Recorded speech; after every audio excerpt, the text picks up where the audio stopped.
hidup Siti Maryam, mulai dari lahir hingga wafat. Di sebuah tempat bernama Nazaret, yang terletak di utara Israel, diperkirakan tahun 622 sebelum Masehi, lahir seorang bayi perempuan yang diberi nama Maryam. Tempat ini, meski sederhana, adalah tempat kelahiran seorang wanita yang kelak akan menjadi tokoh penting dalam sejarah umat manusia.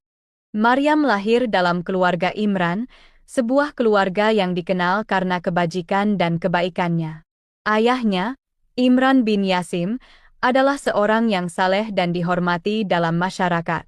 Ia dikenal sebagai orang yang taat beribadah dan memiliki akhlak yang baik. Ibunya, Hannah binti Yaquts, juga adalah seorang wanita yang saleh. Ia dikenal karena keikhlasannya dalam beribadah dan kebaikannya dalam berinteraksi dengan orang lain. Hannah adalah wanita yang sabar dan penuh kasih sayang. Sifat-sifat ini ia wariskan kepada putrinya, Maryam. Kelahiran Maryam adalah bukti dari kebaikan dan keikhlasan orang tuanya. Mereka adalah orang-orang yang saleh, yang selalu berusaha untuk melakukan yang terbaik dalam hidup mereka dan beribadah kepada Allah dengan tulus.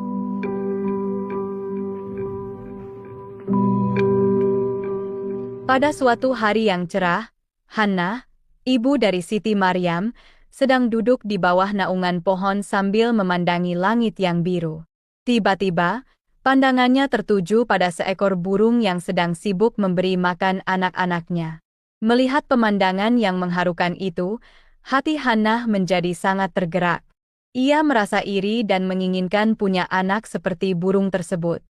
Hannah, yang telah lama menikah dengan Imran namun belum juga dikaruniai seorang anak, merasa sangat sedih.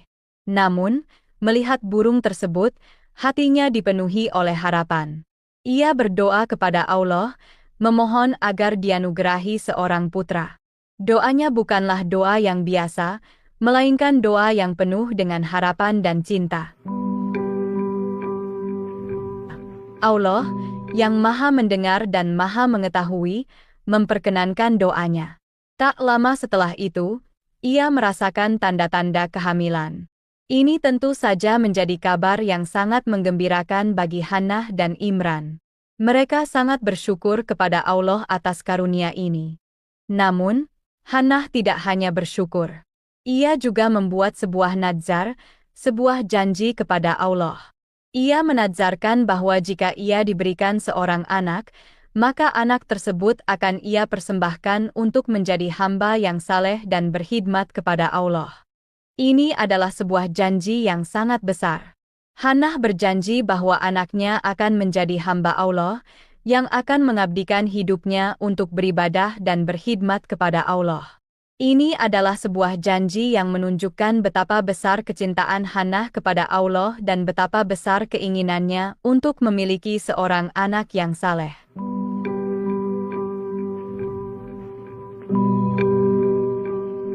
Kelahiran Siti Maryam. Hannah dan Imran, pasangan suami istri yang saleh, telah lama mendambakan seorang anak.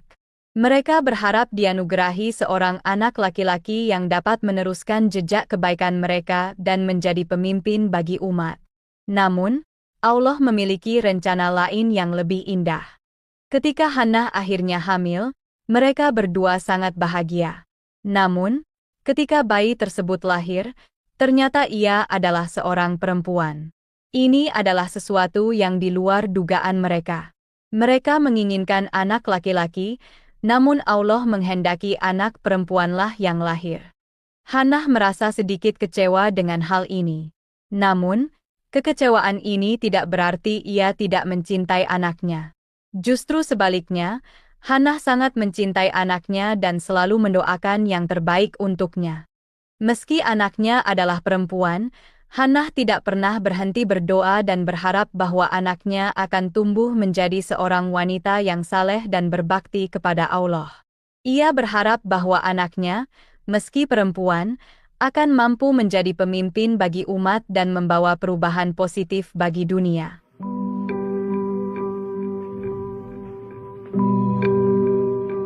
Pemeliharaan Siti Maryam. Ketika Siti Maryam lahir, ayahnya, Imran, sudah meninggal, sehingga banyak orang yang berlomba untuk mengasuh putri dari sang petua tersebut satu. Nabi Zakaria, yang juga merupakan seorang nabi dan kerabat dekat Siti Maryam, istri Nabi Zakaria adalah Bibi Siti Maryam, merasa bahwa ia lebih berhak untuk mengasuh Siti Maryam.